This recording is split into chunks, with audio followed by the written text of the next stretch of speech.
Hey everybody, this is Midnight Update. I'm Seamus Byrne. Welcome to Thursday, 2nd of April.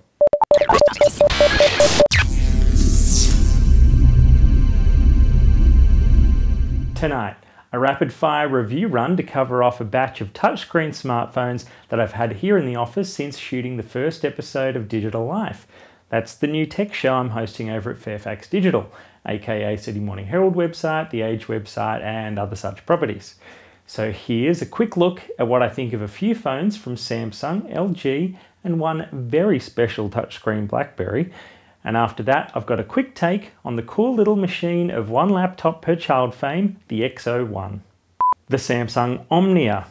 It's got a sassy little stylus dongle here that actually pops out all kind of fancy-like, a bit like a lipstick or something. But I kind of think that this phone is an example of what I feel is a step too short of where smartphones really should be in a post-iPhone world. Now, I think the iPhone pushed new limits, and so soon I kind of hope that phones like this will begin to get back up to those best practice levels. Phones like the Omnia are held back fundamentally by Windows Mobile in its current form, and what is ultimately a second-rate interface. Yeah, of course, you know, people are going to disagree with my opinion there, but I find that both BlackBerry and iPhone are faster and more efficient to use day to day. If I'm going to choose a phone outside those, I want something else, like maybe the Samsung F480. Now this is actually a Samsung phone that I could get used to. It's got some nice smartphone smarts, but without, it's still got Windows Mobile in there, but it's actually really compact and has some nice small phone style about it too. Now, if you want a small phone that actually does some smartphone tricks, but you aren't too fussed about trying to load it up with lots of really clever apps, then I think this is actually a phone could be a genuine winner. Now, I wouldn't choose it for myself, but I think as a simple smartphone, the form factor really has great potential.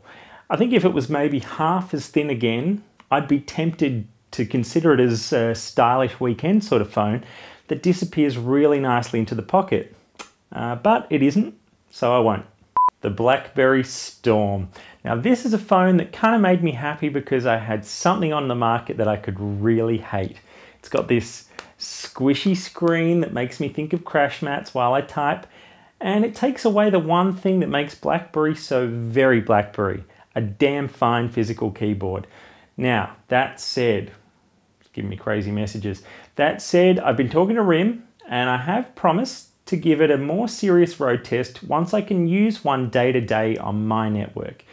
It's really hard to get a serious feel for a phone until you actually force yourself to use it non-stop. But I guess that's something that we've got to try to do when we're trying to review these things. But until then, storm equals fail. The LG Renoir, or KC910 if you don't go in for the crazy sort of slightly dickier names. This scores some points for the most soothing sound scheme of any of the handsets I've heard lately. Have a quick listen. Lovely. And as far as built-in games, actually, this one takes the cake. I know that's no way to decide on a phone, but it actually has a Snakes and Ladders that's actually kind of addictive, except the computers are cheap. But anyway, it's meant to be a bit of a multimedia freak with DivX and Dolby and an 8 megapixel camera, but you know, I just wasn't convinced on that front. In the end, I'd rather carry an iPod and a smaller phone if it's just all about doing multimedia. It's ultimately just too big, so it doesn't make the cut. Here's a quick look at the XO-1, the current one laptop per child computer that kick-started this whole funky netbook revolution. Now this is tiny and it is kind of cute with these cute little rabbit ear kind of things going on that happen to double as the wireless network antenna. And it's also built very tough, including a very nice little spill resistant waterproof kind of keyboard. But the interface is also pretty clever. If you take a look, you can actually see there's kind of lots of fancy, I'll come up as close as I can there. You can see the way the interface works there with all the different little wheel of programs, all built in, all kind of very, you know, learning friendly, absolutely dedicated to the job itself. Now here's the big thing. I can completely understand why these guys refuse to put this onto the wider market. It is absolutely made for kids. And the keyboard is just so incredibly small. Look, you can see I've got big hands and I can span the whole damn thing. As far as then trying to get down to single keys, it is going to be too tough for someone like me.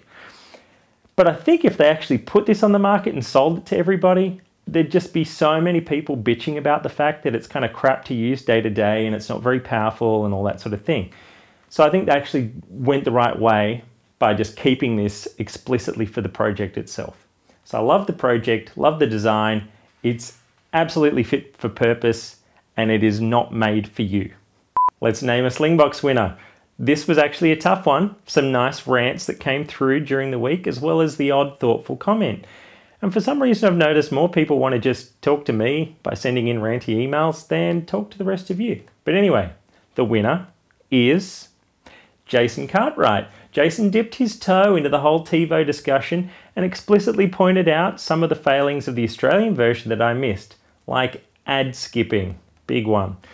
Now this was a close fought little race with at least one rant that was very, very good, but I think I'm going to have to favour the comments here to encourage a bit more discussion on the site. So thank you, Jason. The Slingbox is going to be heading your way very soon. And that's all for tonight's update. Thank you very much for stopping by. Join us weeknights around midnight Sydney time for Daily Geek News, and for more coverage visit midnightupdate.com.